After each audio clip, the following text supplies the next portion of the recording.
Muy buenas tardes a todas y todos. Mi nombre es Fabio Alberto Carrillo Botello. Soy estudiante de Derecho de la Universidad Nacional Abierta de Distancia. Agradezco a usted, estimada maestra Ángela María Costa Rosas, en su área de Derecho Procesal Laboral, la oportunidad de presentar por intermedio de este video mi aporte y mi trabajo con relación a la fase 2, proceso ordinario laboral. La guía nos solicita abordar el decreto 806 del 2020, sobre el cual se adopta de manera transitoria las medidas para implementar las tecnologías de la información y comunicaciones en las actuaciones judiciales, todo aquello por fruto de la contingencia al respecto de la emergencia sobre el COVID-19. Lo anterior nos permite entender entonces cómo, ante una emergencia de tal magnitud como la crisis de salubridad que se dio a partir del COVID-19 y ante las facultades especiales otorgadas por el Congreso de la República al presidente de la República, este emite dicho decreto 806 del 2020, con el cual él pudo tomar decisiones en toda índole concernientes al manejo que se le dio para conjurar dicha crisis. Posteriormente, se promulga la ley 2213 del 2022, que promulga de manera permanente el decreto antes señalado. Es decir, que ante la contingencia vía decreto 806 del 2020, se crearon las condiciones para manejar la contingencia y la situación sucedida, que derivó o concluyó hacia la creación de la ley 2213 del 2022, que estatizó dichas decisiones tomadas para conjurar la crisis. Ante semejante crisis y el reto de que la nación no sufriera exageradas consecuencias del padecimiento de la misma,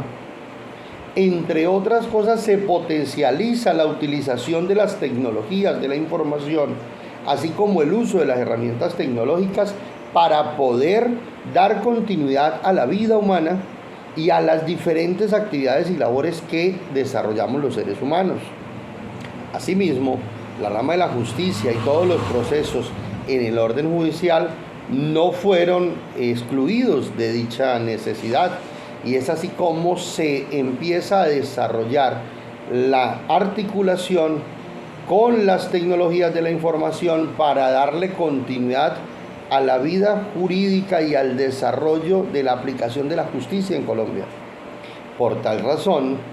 la incorporación de las tecnologías y de la ciencia y tecnología en los diferentes procesos judiciales permitió maniobrar de tal manera que se facilitó y agilizó el acceso a la justicia. Esta fue una estrategia para proteger a la rama judicial, jueces y administradores de justicia ante la crisis de la pandemia, pero también para garantizar la agilidad de todos los procesos judiciales existentes hasta el momento. Es por eso que podríamos decir entonces que ante la crisis del COVID-19 y la respuesta forzada por parte del Estado de implementar las nuevas tecnologías en los diferentes campos del desarrollo de lo laboral y de lo estatal, se convierte entonces esta como una excelente herramienta para que de manera oportuna se garantizara el acceso a la justicia y la agilidad de la justicia.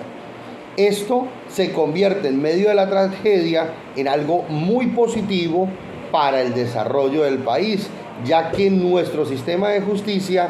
pudo tener, a raíz de la crisis, las herramientas tecnológicas necesarias para avanzar.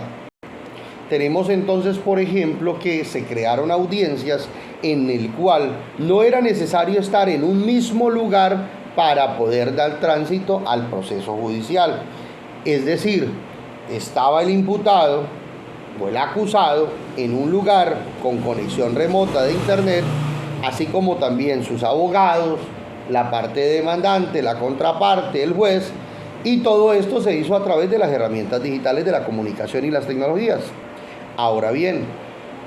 debemos precisar que si bien es muy importante el avance que las herramientas tecnológicas nos generan al acceso a la justicia y a la agilidad de la misma, es necesario prever que todo esto también trae, a través de los delitos informáticos, de los ciberataques, de los ciberdelincuentes, acciones que pueden erosionar la eficacia y la eficiencia de la justicia, así como su imparcialidad. Es por esto que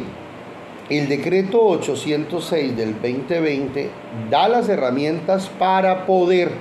avanzar en medio de la crisis, pero es la ley la que finalmente regla y permite limitar todo lo relacionado con las afectaciones, para bien o para mal, que pueda generar el uso de las nuevas tecnologías en los desarrollos de la vida jurídica nacional y todo lo que tiene que ver con la aplicación de justicia. Seguidamente, la guía solicita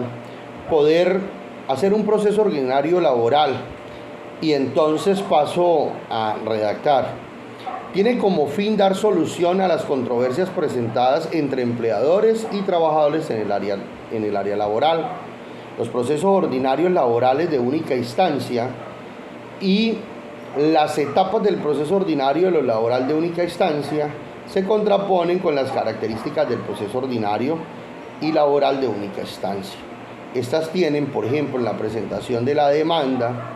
que puede ser verbal o escrita, que está arreglada en el artículo 6 y 70 del CPT-SS. Asimismo, la cita del demandado, que está reglada en el artículo 70 del mismo código. La audiencia de conciliación, la decisión, excepciones previas, saneamiento y fijación del litigio y práctica de pruebas, que está arreglada en el artículo 53, así como en el artículo 19, 22 y 77 del mismo código. Si existiese la conciliación, se suscribe la respectiva acta en los términos conciliados que regla el artículo 78 del mismo código. Y si se fracasa la conciliación, el juez examinará los testigos que presentarán las partes y se enfrentará de las demás pruebas y de las razones que aduzcan el clausurado. El debate, el juez fallará en el acto, motivando su decisión en el artículo 78 del mismo código. Las anteriores etapas nos llevan a ciertas características del proceso ordinario laboral de única instancia, ya que en el artículo 12 del mismo código nos regla al respecto de que el proceso de única instancia,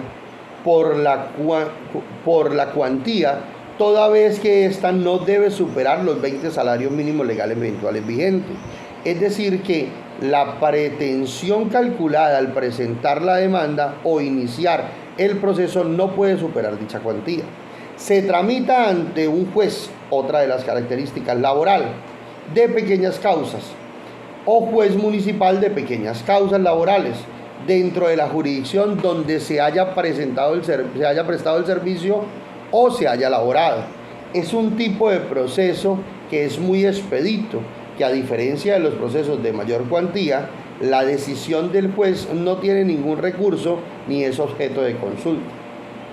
La demanda se puede presentar verbal, no es necesario que el demandante esté representado de un abogado, la demanda se resuelve en una sola audiencia, no existe el recurso de apelación y no existe segunda instancia.